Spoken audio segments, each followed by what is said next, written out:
Good day, brothers and sisters. It's Sunday once again, and I thank God for this blessed opportunity for us to join our hearts together to praise and worship the Lord.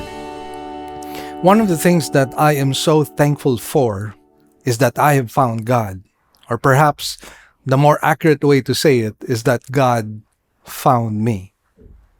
Previous to this, I was living an empty, hollow kind of life, a life that was filled with sinfulness and lostness, I would say. And I would really like to be able to thank God and praise God because through the life that He has given me, I have found meaning, I have found purpose, I have found peace and joy. And together with that, the Lord has changed me from the inside out.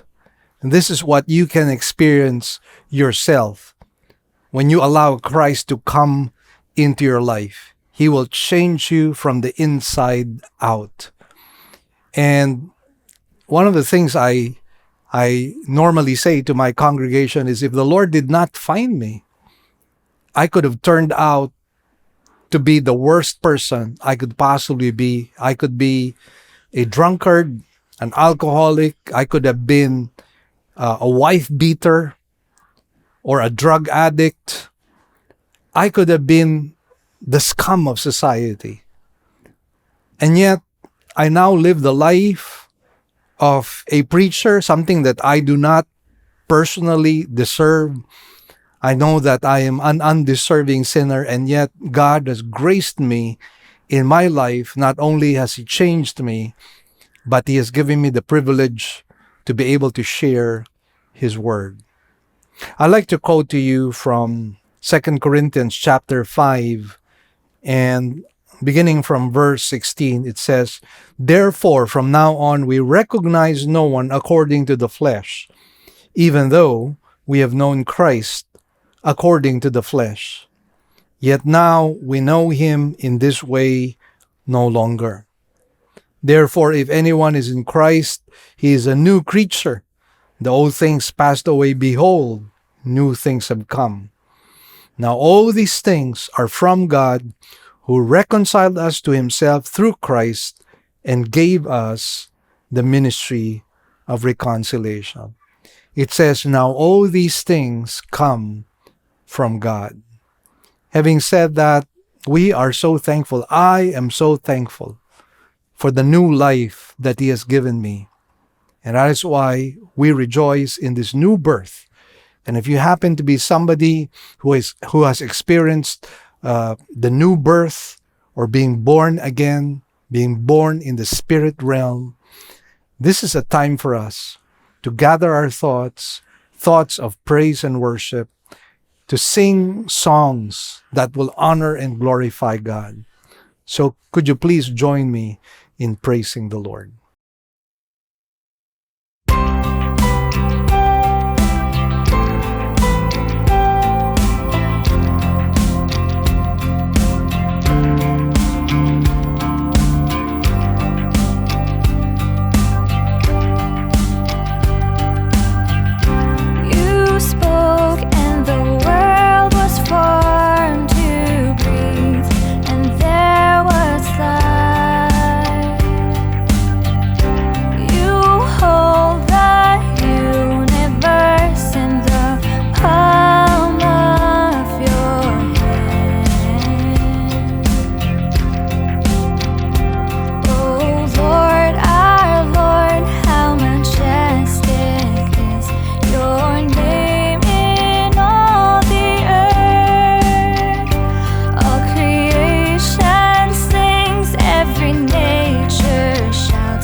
your name in all the earth. All creation sings, every nature shouts of your wondrous works, O Lord. Oh, glory to our King. Oh, glory to our King.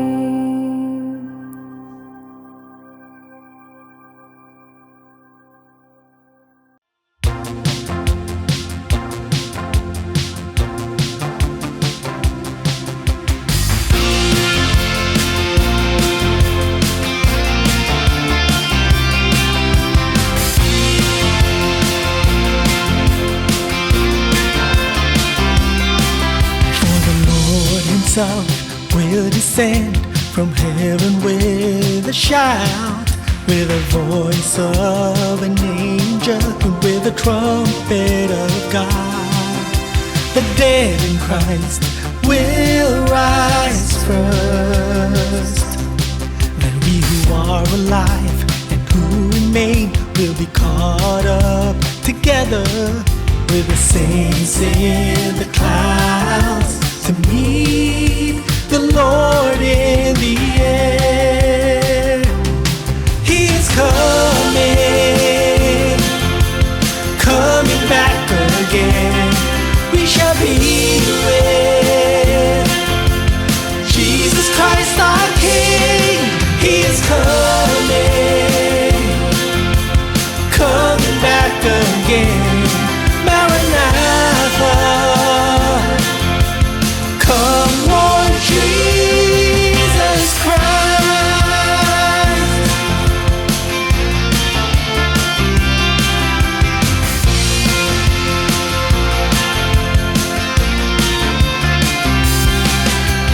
We wait for that glorious hour when we shall be like Him. Come with all your might and power, and we shall behold Him. We wait for that glorious hour when we shall be like Him. Come with all your might and power, and we shall behold Him. He is coming, coming back again. We shall be with Jesus Christ our King. He is coming, coming back again. Maranatha, come Lord Jesus Christ. He is coming, coming back again. We shall be with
soul longs after you. I will praise you forever and ever, all of my days, until my last breath.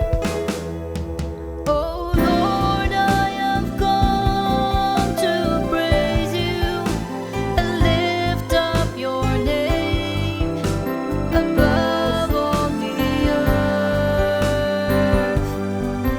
I will worship you forever and ever, all of my days, until my last breath. Oh Lord.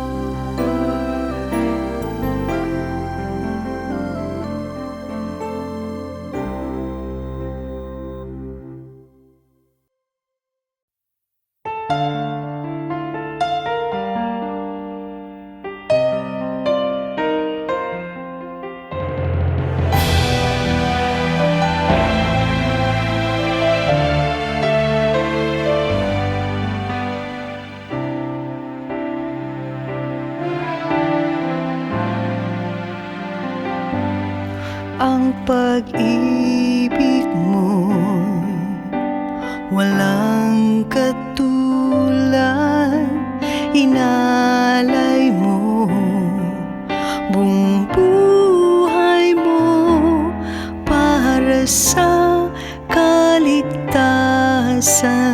ko. Wala nang ibang hihigit pa sa'yo, wala nang ibang katulad mo.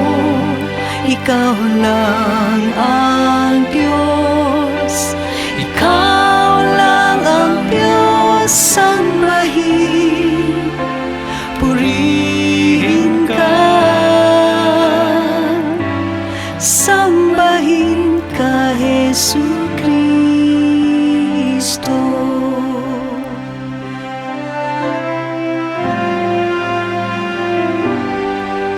Aking Ama, puno ng awa, dakila ka, tapat kang tunay, tanggapin ang awit ko. Wala nang ibang hihigit pa sa'yo, wala nang ibang katulad mo. Ikaw lang ang Diyos, ikaw lang ang Diyos. Sambahin, purihin ka, sambahin ka, Jesucristo.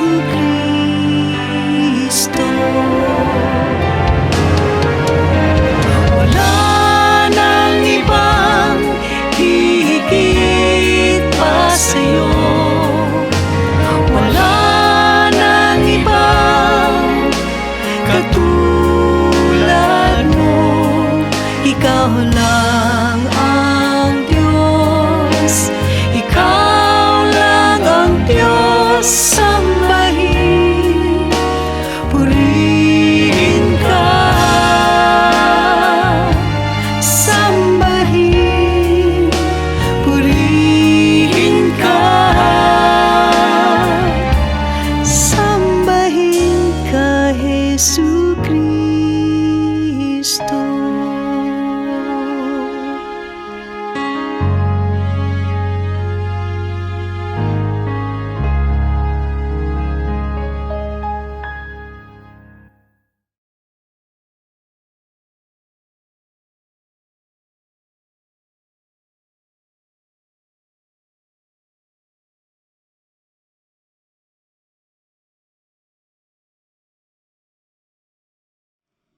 Here are our announcements. We now have two kinds of services.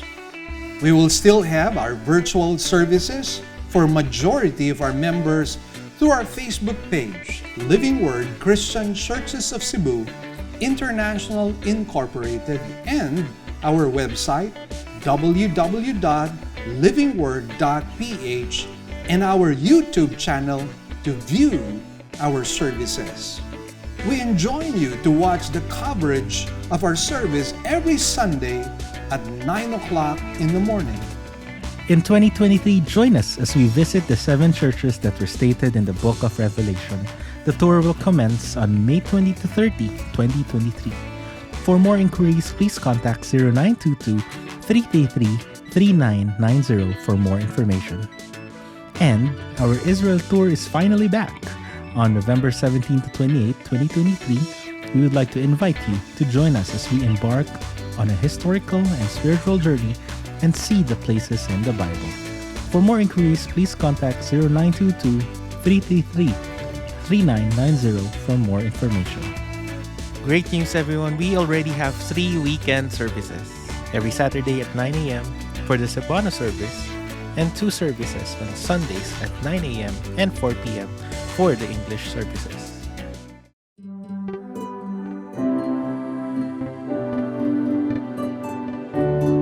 The title of today's sermon is Looking Deeper. We will take our text from Matthew 12, verses 33 to 37. Let us now read the passage. Either make the tree good and its fruit good, or make the tree bad and its fruit bad. For the tree is known by its fruit. You brood of vipers, how can you, being evil, speak what is good? For the mouth speaks out of that which fills the heart. The good man brings out of his good treasure what is good, and the evil man brings out of his evil treasure what is evil. But I tell you that every careless word that people speak, they shall give an accounting for it in the day of judgment. For by your words you will be justified, and by your words you will be condemned. Let us pray. Our Heavenly Father, we thank you and bless you, Lord, for this blessed time you've given us, O God, that we might once again partake of your word. We pray that the word will provide nourishment and strength for our souls, O God. We ask the blessing of your Spirit to be with us. Lord, guide us and lead us. And I pray for myself, O God, that you might use me, that people might gain conviction in their hearts, and that through that conviction, they might align themselves with your will. We give you thanks and praise. In Jesus' blessed name we pray. Amen and amen. In this 21st century, which we could say is digitally inundated, we tend to make very shallow and skin-deep evaluations. And I think it's because we rely on what social media tells us. You and I are aware that there is such a thing as fake news. In fact, I believe that most of the things that we see on Facebook and on social media are not really true. Perhaps there is a grain of truth, but then again, if we evaluate the whole thing, it's possible that you and I will see the flaws that are really there. In fact, there are many Facebook posts that speak of a wonderful family or a wonderful marriage relationship. And yet, if we really go into their homes, we will discover a lot of skeletons in their closets. And that is rather unfortunate because all the while we think that this is a good marriage or a good relationship. In other words, what I am driving at is that we have become poor judges of character. And I believe it is because of this that some of us experience a failed marriage, and a failed spirituality. And when I compare our generation with that of the first century Jews, I would say that there are fundamental differences, but I guess when it comes to being a judge of character, there is a common denominator. The first century Jews tended to evaluate on surface alone or based on externalities alone. And there were a lot of blind spots that they had. And that is why, just like them, or just like us, they too were poor judges of character. In this particular passage that you and I will be studying, Jesus teaches us how to make a thorough and fair and accurate appraisal of character. And I'd like to share to you a 2-point appraisal of how we can determine who a person really is. And so, first up, we're going to talk about the evidence of fruit in verse 33. And then in verses 34 to 37, we're going to talk about the evidence of speech.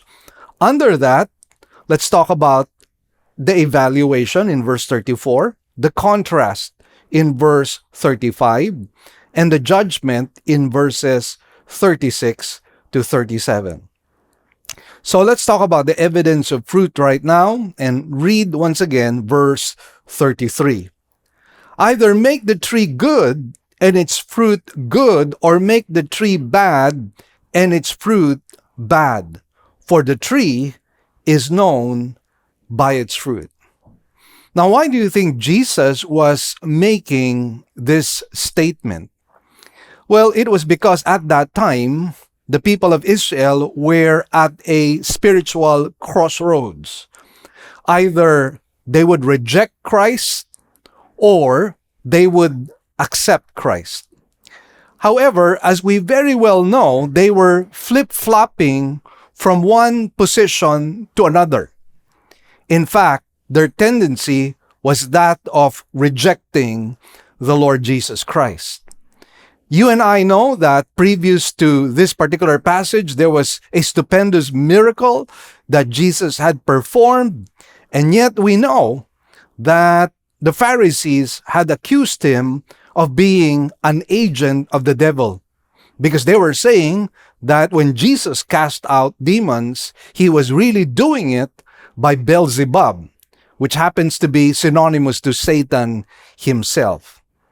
And that is why the Lord Jesus Christ wanted the people at this particular crossroad to make a decision, either to reject him or to accept him, either to declare him as an agent of God or as an agent of the evil one. Now, in this verse, Jesus seems to be calling the people to make a judgment on him first as to whether he is an agent of God or an agent of the devil. Now, remember, the Pharisees accused him of being an agent of Satan himself, as I mentioned to you previously. Now, the word make here comes from the Greek word poieo, which is used here in a figurative sense. In English, the term can refer physically to creating or constructing. Now, applying it with this particular text, metaphorically, what Jesus was really saying to the people is, you need to make up your mind. Or perhaps he was saying, make a decision. Make a decision right now. And if I were to do a retranslation of this particular passage, I would retranslate it this way. Make up your minds about me. Either I am good and do good works, or evil and do evil deeds. And the way to decide is by the fruit. So, once again, Jesus tells us how to make a fair and accurate appraisal of one's character. And herein, he says that one of the evidences that we need to look into is the evidence of fruit. And I think now more than ever in this 21st century, It is something that we need to be able to look into. Because oftentimes, as I mentioned to you, we make evaluations based on surface and skin deep evaluations. Unfortunately, we're taken in by social media and we tend to be gullible. We tend to be vulnerable to people's claims. And Jesus is saying, we must make a judgment not on the basis of externalities, but we need to make a judgment on the basis of fruit. Oftentimes, when we evaluate even ministries or pastors or preachers, we tend to evaluate merely on the basis of anointing or on the basis of giftedness or on the basis of Bible knowledge. And we tend to equate that with spiritual maturity. But then again, Jesus breaks it down for us and he tells us one of the most important things to look into when it comes to judging a person's character is the fruit. And again, this is something that I believe in application should somehow bring conviction in our hearts, most especially if we claim to be believers in the Lord Jesus Christ. Do we exhibit the fruit that is found in scriptures? Do we exhibit the fruit that is found in Galatians chapter 5? Are we able to show or display love, joy, peace, patience, kindness, goodness, faithfulness in our lives? I think this is something we need to be able to look into, not only in evaluating other people, but even in evaluating ourselves. And Jesus was saying, if you want to evaluate me, make the evaluation based on the fruit that I show to you, based on the fruit that I manifest in your presence. And so let's have a look at Jesus' works of goodness and compassion. What did he do? Well, he was into healing the sick. He was casting out demons. He was providing for the needs of people. He was raising people from the dead and many others. Therefore, on the basis of fruit, which is good, Jesus could only be from God. The people should have recognized this. And this, again, is rather unfortunate because, as we have been mentioning all along, in the sermons that we have been talking about, people tended to evaluate on the basis merely of what they saw or what they heard. They did not really look deeper. And that's why I've entitled this sermon, Looking Deeper, because that is what we need to do. Otherwise, we will become vulnerable. Otherwise, Satan will cause us to become victims because, as the Bible says, the devil himself or Satan himself disguises himself as an angel of light. And therefore, some people, if they fail to make a fair and accurate judgment, will fall into the bait or the trap of Satan. And before you know it, you might be joining a cult or you might be joining a false religion. And you and I know that once you enter into a cult and a false religion, it's hard to extricate yourself out of that. And we do not want that happening in our case, or we do not want that happening in the case of our loved ones.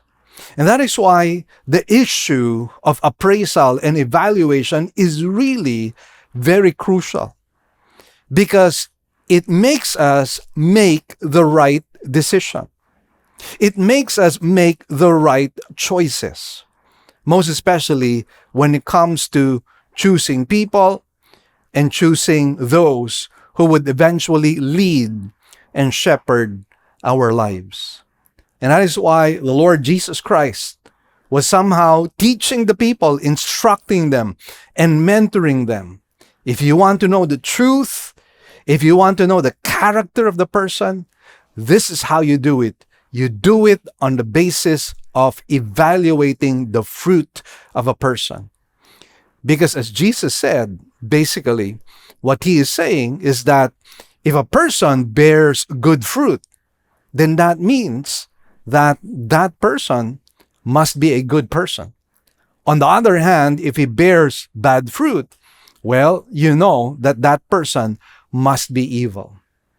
Now, on the basis of this evaluation, on the basis of this tool that Jesus gives to us, he now evaluates the Pharisees and scribes. And so what he does is he actually turns the tables around. Because previous to this, he was the one who was being critiqued. He was the one who was being evaluated. He was the one who was being judged. And sadly, he was unfairly judged, even called as an agent of the evil one. So what Jesus does right now is he turns the tables around. And now he is saying to the Pharisees, well, let me evaluate you, and let me evaluate you on the basis of your fruit. So it is on the basis of fruit that Jesus later on evaluates the Pharisees. And what he does is he zeroes in on one specific fruit, and that is their speech. So we talked about the evidence of fruit, and now we segue into another way by which we can evaluate people, and that is through the fruit of their speech. And this is where we find the evidence of speech in verses 34 to 37. And let's have a look at the evaluation. First of all, in verse 34, the Lord Jesus Christ does not mince words because he says, "You brood of vipers." Jesus was not one to flatter people. You and I know that there are certain people who are not really truthful when they make certain statements. And oftentimes what they would do is they would flatter people and they will tell good things to people just so they could curry their favor. But Jesus was not one who sought the approval of men. He only sought the approval of God. And that is why when Jesus spoke, he spoke only the truth and nothing but the truth. And that is why what we get from the Lord Jesus Christ are ways and tools by which you and I can align ourselves with the will of God and the heart of God. And again, in this particular case, he was judging the people or judging the Pharisees on the basis of their speech. Now, in the previous verses, we know that the Pharisees made an outrageous, evil, and blasphemous accusation against the Lord Jesus Christ, stating that he casts out demons through Satan. So when he said, "You brood of vipers," Jesus actually turned the tables around. He was really saying to them, "You're saying that I am evil. You're saying that I am an agent of Satan. But you have seen my fruit. And all that my fruit has displayed is my goodness. It is my righteousness. It is my obedience to the Father. I've aligned myself perfectly with the will of God. So if you're going to judge me on the basis of fruit, you have got to agree and say that I am really from God. I am, at the very least, an agent of God. And if you're willing to believe this, not only am I an agent of God, not only am I a prophet of God, not only am I a teacher of God, but I am the Messiah himself. I am the Christ, the anointed one, the one that was prophesied in the Old Testament. But you are spiritually blind because you have not judged me according to proper judgment. You have not judged me according to the fruit that I bear. And therefore, I'm going to turn the tables around and I'm going to judge you on the basis of your fruit. I'm going to judge you on the basis of what you have been saying all along. And here's my judgment. You are a brood of vipers. You are the ones who are really the agents of Satan. You belong to the evil one. Your father is the devil himself. So Jesus doesn't mince words. And it's not like he was being vindictive. He was merely stating a fact. It was indicative of the truth. And what he wanted was to shock them so that their spiritual eyes could be open to the reality of who they were. Because, friends, we can never come to Christ unless we know who we really are. Unless we recognize that we are sinners, unless we recognize that we are evil, we will never come to a Savior. We will never come to Christ for Him to cleanse and wash us from all our sins. We will never come to Him to ask for forgiveness. And this is the reason why a proper evaluation, not only of other people, is very important, but a proper evaluation of ourselves. And Jesus was doing that for the Pharisees in the hope that they would be won over, in the hope that they would repent, and that they would see themselves for who they really were, and that they would see Jesus for who He really was. But unfortunately, as we have been saying all along, and we have talked about the blasphemy of the Holy Spirit, they had reached the point wherein they were beyond repentance. They had reached the point wherein they could no longer ask for forgiveness from God. Not that God was unwilling to forgive them, but that they were unwilling to be forgiven. So once again, Jesus calls them a brood of vipers.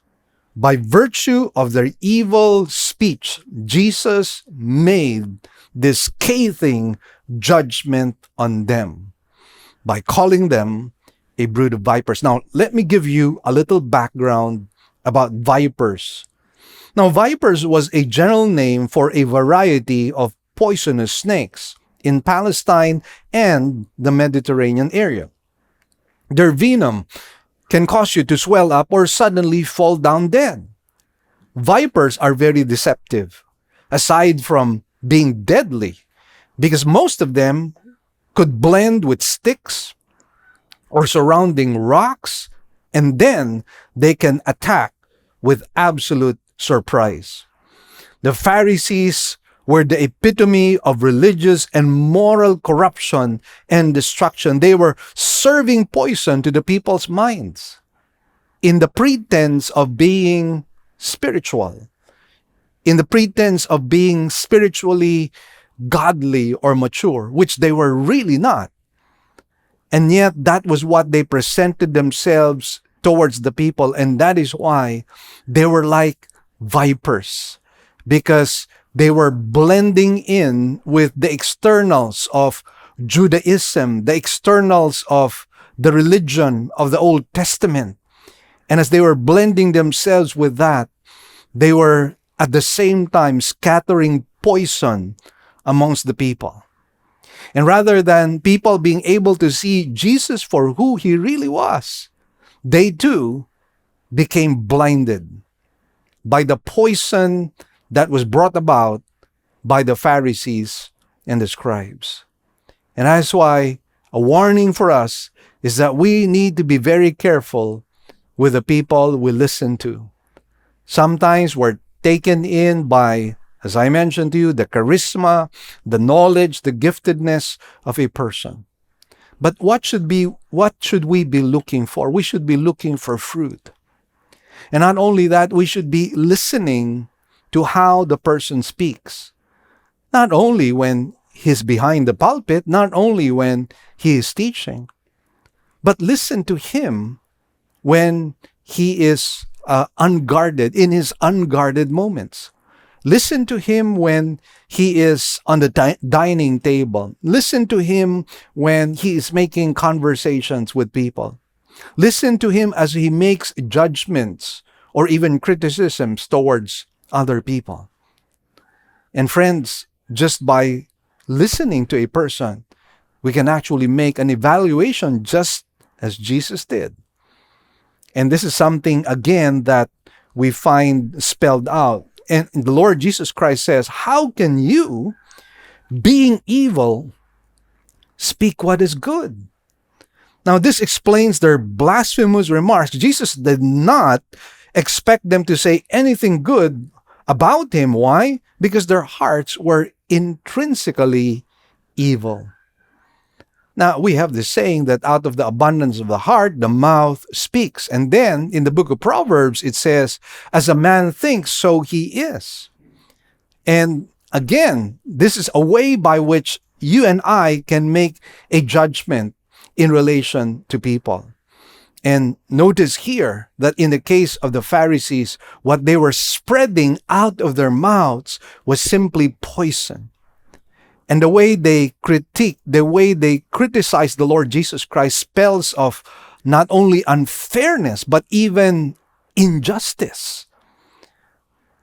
And again, when you evaluate the Pharisees, what can you say? You can only say, these people are not from God. They might appear to be holy and righteous, but with what they are showing and how they are behaving, how they are conducting themselves, and how they speak, you already know that they are not really from God. Now, of course, when we speak about spiritual maturity, most especially among our peers and contemporaries, we're not looking for perfection. We have to understand there's only one perfect man, and that man, who happens to be the second person in the Blessed Trinity, is none other than Jesus Christ himself. Only he lived a perfect life. Only he had perfect speech. And only he had perfect fruit. Having said that, those who are his genuine followers will seek to emulate him in every aspect of their lives, including their own speech. And friends, what we are looking for here is not perfection, but direction. I always say that. We're not looking for perfection, but direction. Where is the direction of that person's life? Is the direction towards godliness? Is the direction towards righteousness? Is the direction towards aligning oneself to the scriptures? That is what we need to be looking for. And again, friends, let us be fair and accurate when we make our own evaluation. Continuing on, the Lord Jesus Christ says, for the mouth speaks out of that which fills the heart. What the person is inside his mouth will eventually show. Words have a way of revealing what a person is like. If you let a person speak long enough, you will know what kind of person he is. Now, I know of a story of one young man who was saved from a particular shipwreck, if my memory serves me right. And after he was saved, he never spoke a word. And people suspected that he could speak, but he never spoke a single word. And therefore, nobody could make a proper evaluation and judgment on him. But as we very well know, that might be an unusual and rare and extraordinary situation. Most of us are found speaking. And oftentimes we speak what is in our minds. So, if you want to find out who a person really is, allow him to speak long enough. And as you listen to him, try to observe the details of his speech. Is there slander? Is there backbiting? Is there cursing? Is there lustful, green speech? Try to listen in to a person. Can you sense a tone of anger? Is there bitterness? Is there a kind of prideful arrogance? Can you sense something that is somewhat off spiritually speaking? And again, As you listen to a person, you can now make a judgment. And by the way, how do you judge a person's speech? You judge a person's speech by the scriptures. That's how we judge a person's speech. Now, the phrase "that which fills the heart" translates the Greek word perisiuma, which means great abundance, fullness, or overflow. It carries the idea of excess, which in terms of Jesus' figure spills over the heart and out of the mouth. Eventually, what is on the inside will come out. If you give a person time to be able to express himself, you will find out who he is. And that is why, friends, we don't make evaluations in a short period of time. You don't evaluate a person just because you talk to him in a day's time. Of course, a lot could be known in a day's time. But oftentimes, people are very good in hiding certain things. They can always put their best foot forward.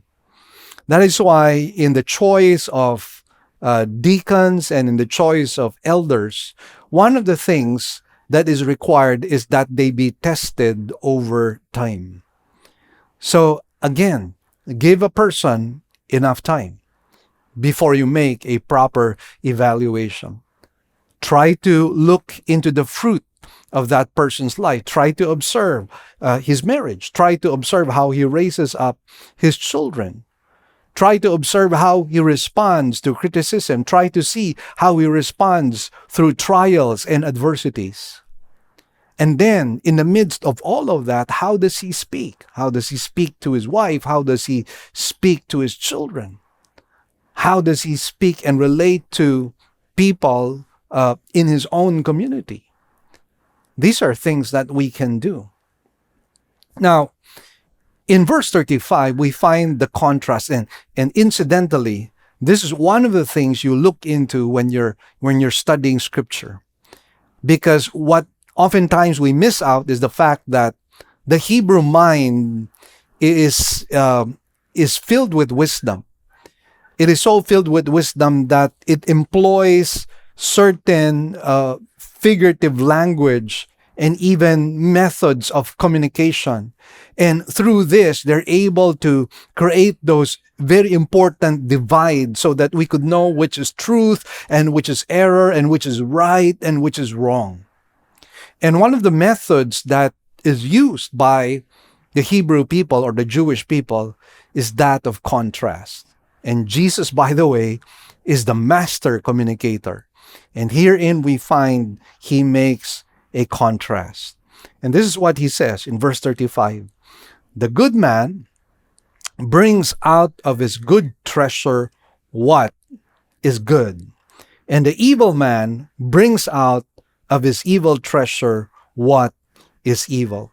So he's trying to contrast, creating a very clear divide between a good person and a bad person. And again, we find the speech here in this particular case. The word treasure comes from the Greek word thesauros, which means treasury or storehouse. This is where we get the English word thesaurus, which means a treasury of words.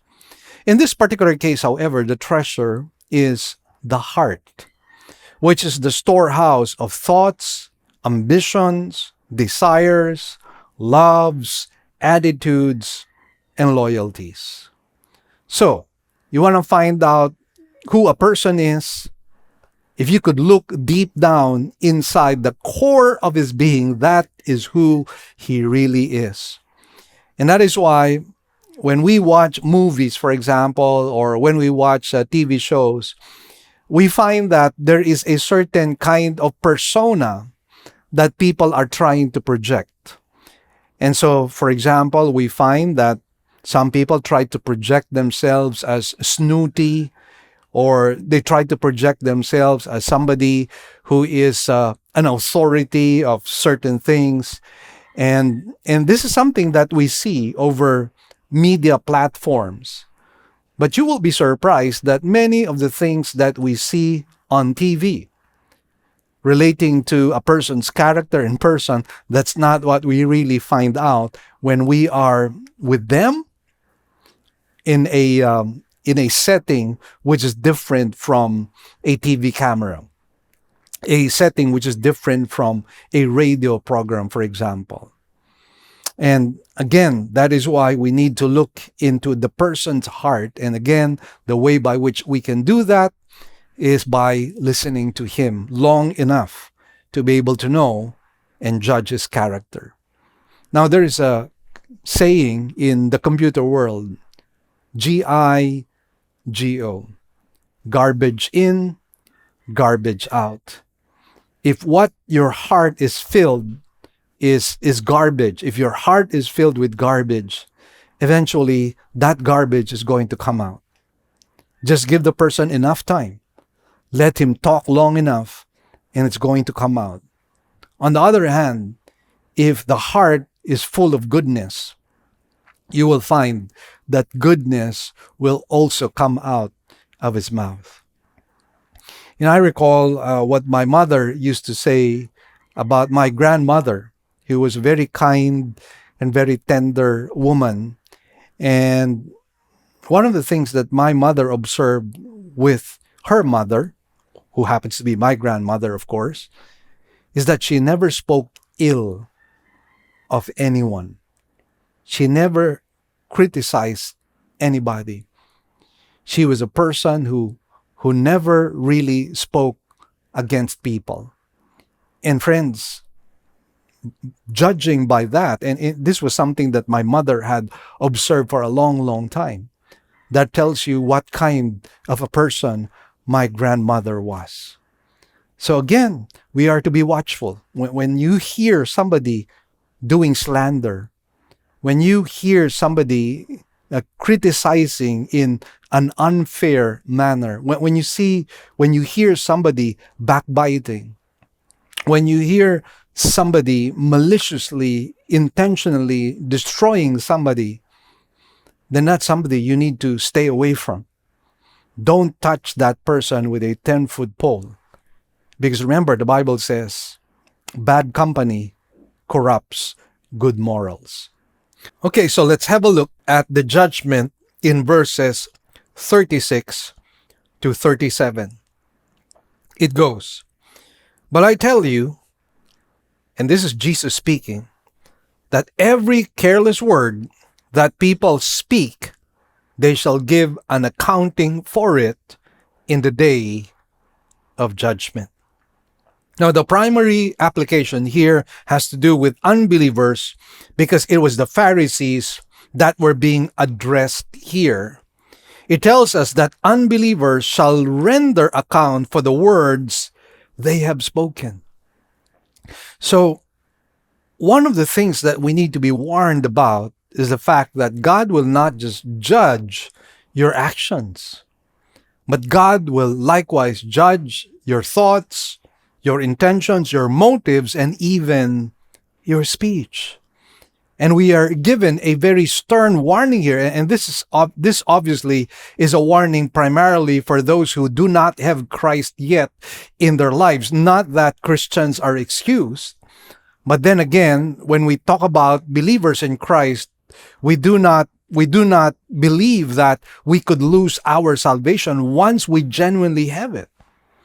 But one of the things that we could lose with the careless words that we speak is our own rewards.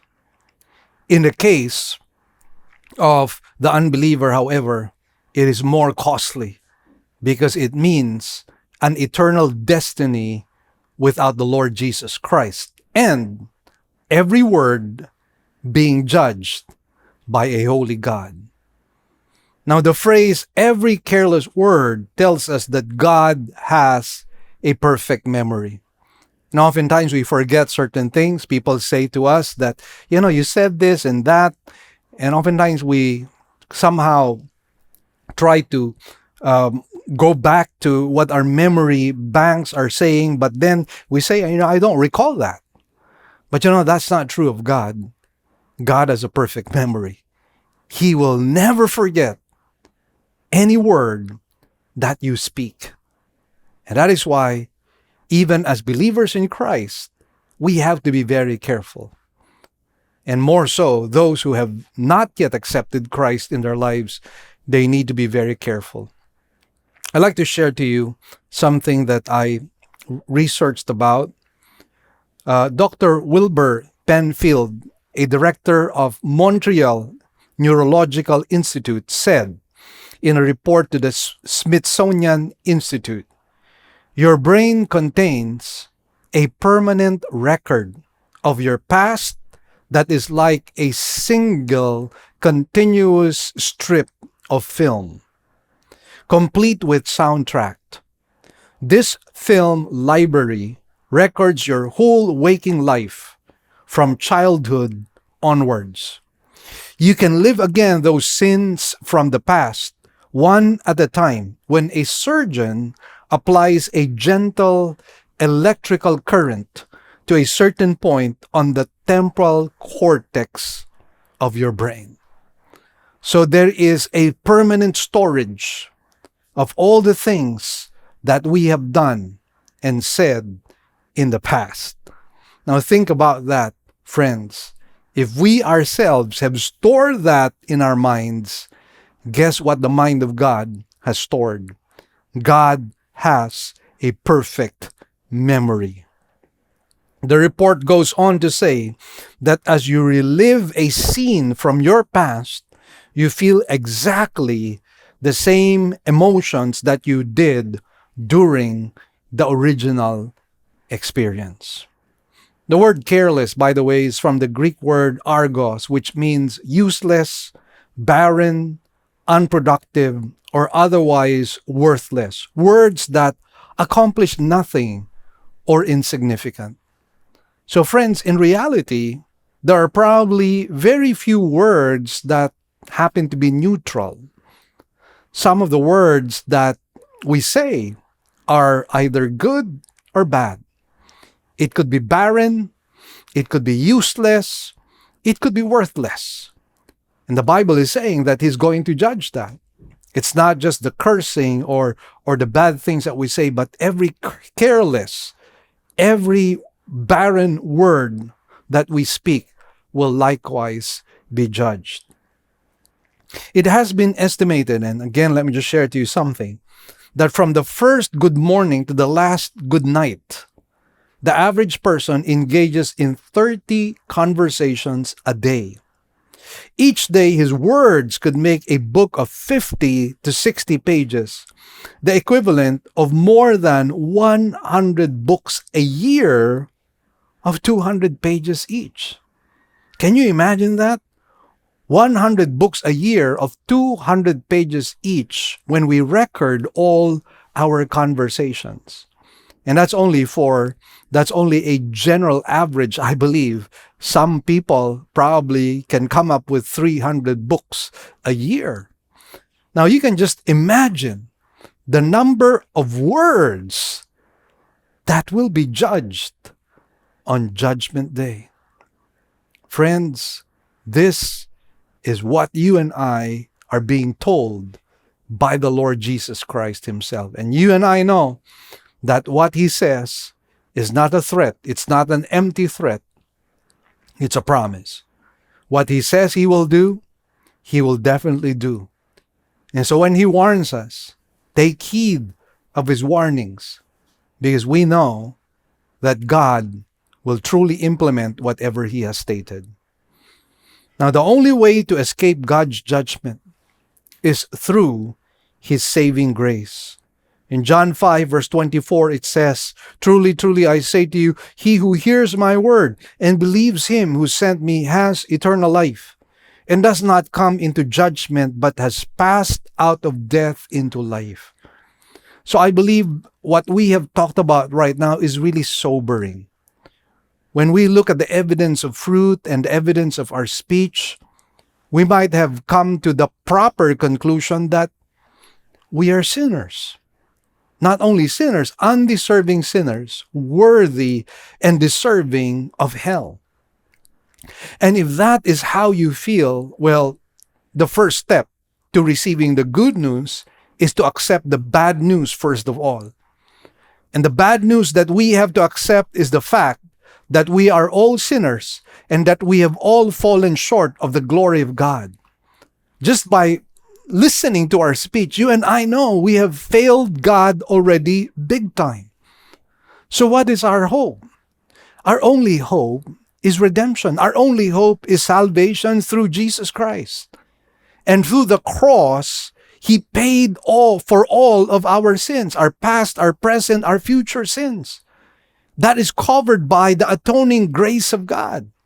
And all we need to do is come to Christ. And the Bible states very succinctly that if we draw near to Him, He will in no way cast us out. And that is why, friends, I don't know about you, you may not have received Christ yet as your personal Lord and Savior. And you already know that if God were to put you on the weighing scale, you would be found lacking. You would be judged because of your sinfulness. And this is the reason, by the way, that your good works will not save you, because they will never attain to the standard of God, which is perfection. That is why our only hope is a Savior who would deliver us from our sins. And the promise of God, again, let me read John 5:24. Truly, truly, I say to you, he who hears my word and believes Him who sent me has eternal life and does not come into judgment, but has passed out of death into life. If you do not want to come into judgment, if you want to pass out from death into life, if you want eternal life, there's only one way. Put your trust in Jesus. Believe in Jesus. Believe in His person and in His work. Now finally, in verse 37, Jesus states, "For by your words you will be justified, and by your words you will be condemned."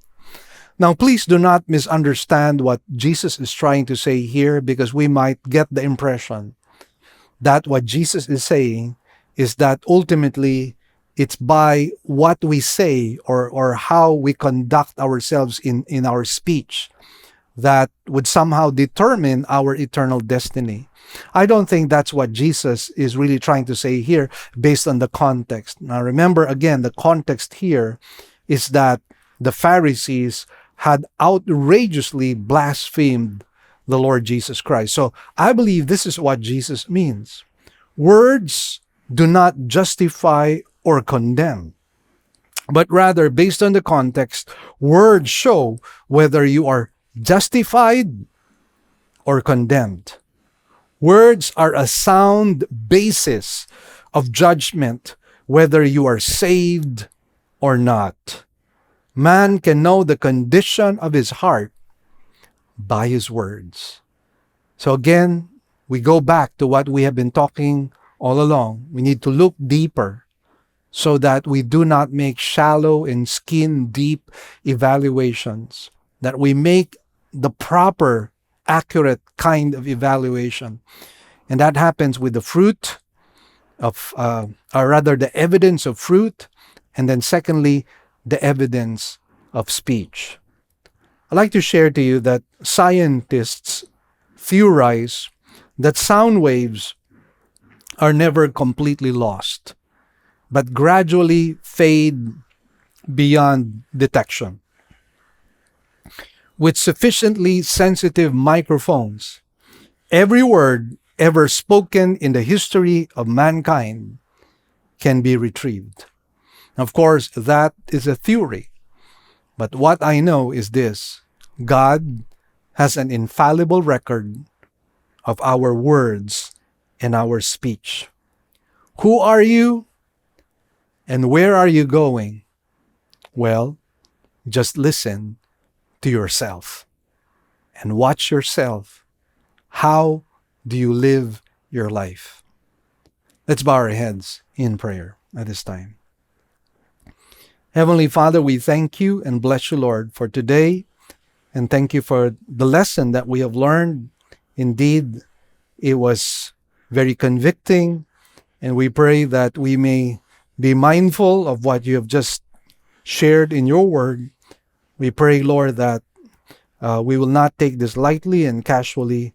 Lord, help us to be more careful with our speech, most especially for us believers in Christ. May we truly glorify you through our words. Thank you for the opportunity to share our resources for the work of your kingdom.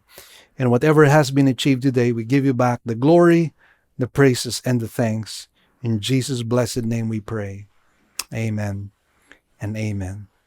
It's been a blessing, honor, and privilege to have shared the Word of God to you. And we'd like to share more of God's Word to you, most especially coming from the book of Matthew, which we are expounding. And we want to complete your understanding of this book. So here's what you need to do. You need to like and share our Facebook page, and you need to like and share our YouTube page as well. And friends, spread the word around, please, and please hit that notification bell. We want to update you with our videos. So God bless you all, and we'll see you again next Sunday. Here are our announcements. We now have two kinds of services.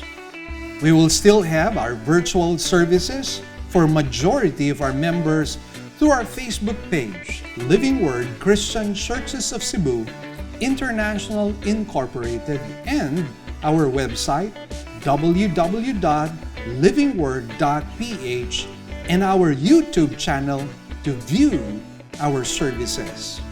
We enjoin you to watch the coverage of our service every Sunday at 9 o'clock in the morning.